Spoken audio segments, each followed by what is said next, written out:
साबुदाणा जराही न भिजवता अगदी मनात येईल तेव्हा 10 ते 15 मिनिटांमध्ये हा उपवासाचा पदार्थ बनून तयार होणार आहे।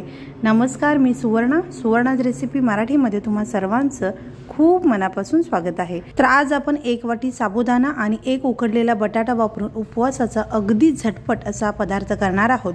तर यासाठी इथे मी 1 वाटी हा साबुदाणा घेतलेला आहे आणि हा साबुदाणा आपल्याला अजिबात भिजवायची गरज नाही। अगदी मनात येईल तेव्हा तुम्ही हा उपवासाचा पदार्थ बनवू शकताय। अगदी चविष्ट, खमंग, खुसखुशीत आणि कुरकुरीत असा हा पदार्थ होणार आहे।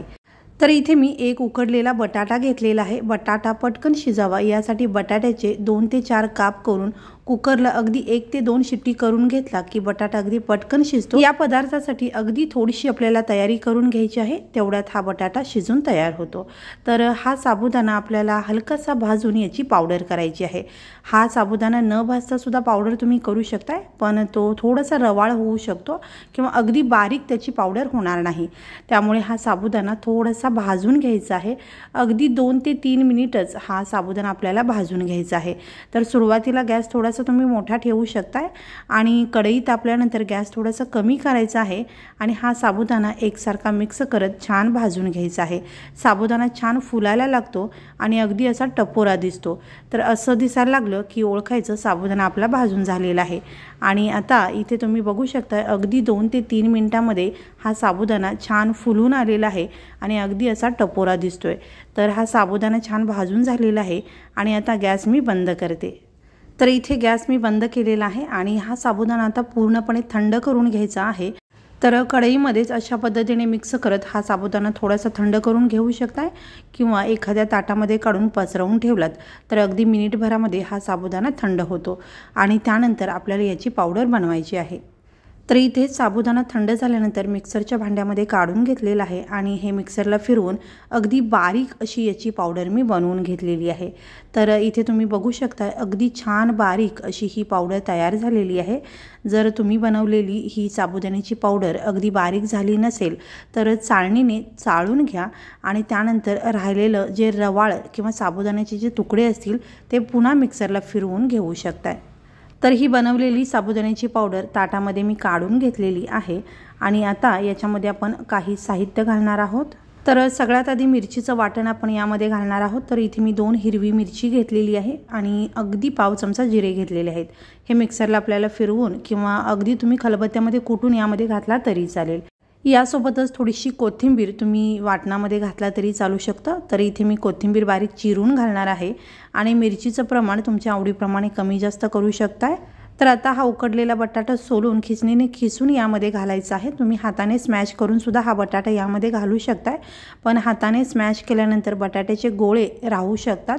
तर ते टाळण्यासाठी असं खिसून घालायचं, म्हणजे बटाट्याचे गोळे अजिबात राहत नाहीत। तर आता याच्यामध्ये आपल्याला चवीनुसार मीठ घालायचं आहे। तर उपवासाला तुम्ही जर हे साधं मीठ खात नसाल तर इथे तुम्ही सैंधव मीठ वापरला तरी चालेल। यासोबतच इथे 1 छोटी वाटी भाजलेल्या शेंगदाण्याचं कूट घेतलेलं आहे। तर हे शेंगदाण्याचं कूट तुम्ही न भाजता सुद्धा घेऊ शकता, कारण हा पदार्थ आपण तळणार आहोत तर त्यामध्ये हे शेंगदाणे छान भाजले जातात। आणि इथे मी अगदी बारीक अशी पावडर घेतलेली आहे। तुम्ही जराशी जाडसर पावडर घेतला तरी चालेल किंवा शेंगदाणे हलकेसे कुटून अगदी मोठी भरड जरी वापरला तरी चालू शकतं।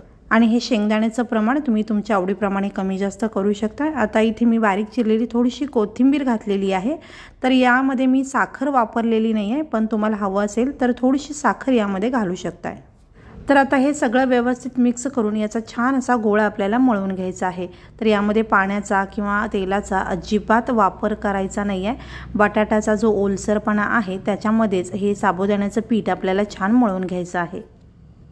तर या पदार्थामध्ये मी हिरवी मिरची पेस्ट करून वापरलेली आहे, पण तुम्हाला जर लाल मिरची पावडर वापरायची असेल तर ती सुद्धा वापरू शकताय। तर इथे तुम्ही बघू शकता असा छान गोळा मळून घेतलेला आहे। तर हा पदार्थ आपण लगेचच बनवायला घेऊ शकतो किंवा यासोबत खाण्यासाठी मी इथे एक चटणी बनवणार आहे। तर ती चटणी बनवेपर्यंत आपण हे पीठ थोडंसं झाकून बाजूला ठेवून देऊयात।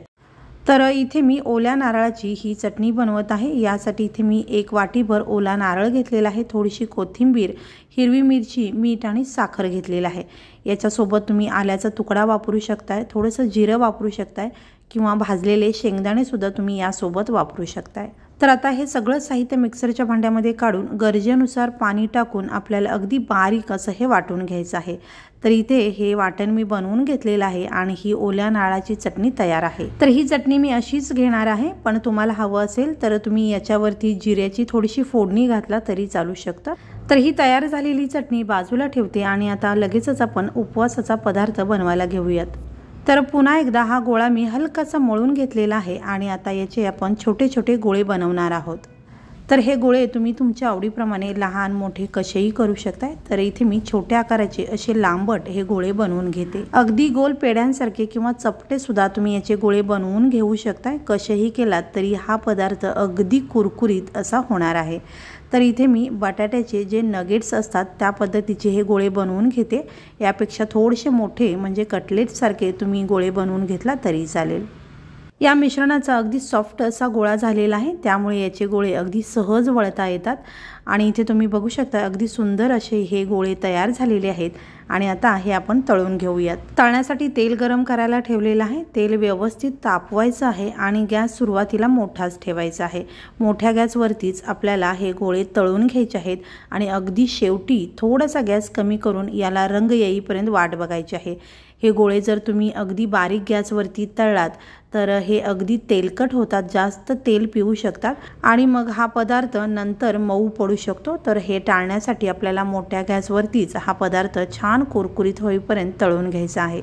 सुरुवातीला अगदी हलक्या हाताने चमचा फिरवत राहायचा आहे। हे गोळे ओले असल्यामुळे फुटण्याची शक्यता आहे, त्यामुळे बाहेरून थोडेसे कडक झाले की एकसारखं मिक्स करत राहायचं आहे आणि छान रंगावरती हे तळून घ्यायचे आहेत। तर आता याला छान सोनेरी रंग आलेला आहे, मस्त कुरकुरीत दिसत आहेत।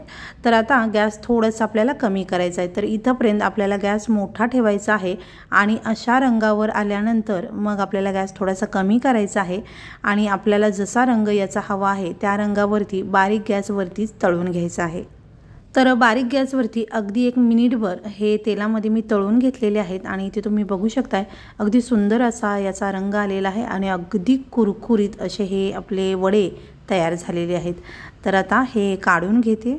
अगदी बाहेरून मस्त कुरकुरीत खुसखुशीत झालेले आहेत आणि मस्त रंग याला आलेला आहे। तर याला तुम्ही वडे म्हणू शकताय, कटलेट म्हणू शकताय किंवा नगेट्स म्हणू शकताय। तर राहिलेले हे वडे सुद्धा मी याच पद्धतीने तळून घेतलेले आहेत। अगदी कुरकुरीत आणि मस्त रंगाचे हे वडे आपले तयार आहेत।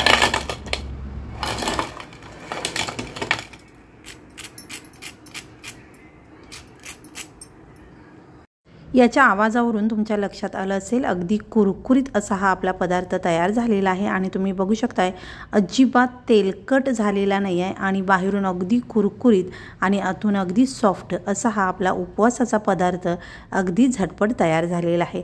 तर यासोबत आपण ही नारळाची चटणी बनवलेली आहे। साबुदाणा जराही न भिजवता अगदी मनात येईल तेव्हा 10 ते 15 मिनिटांमध्ये बनणारा, खायला अगदी चविष्ट, खमंग, कुरकुरीत, खुसखुशीत, अगदी झटपट होणारा हा उपवासाचा पदार्थ तुम्ही सुद्धा या पद्धतीने जरूर करून पहा। आणि तुम्हाला जर हा व्हिडिओ आवडला असेल तर व्हिडिओला लाईक, शेअर आणि चॅनलला सबस्क्राईब जरूर करा। हा व्हिडिओ पाहिल्याबद्दल खूप धन्यवाद।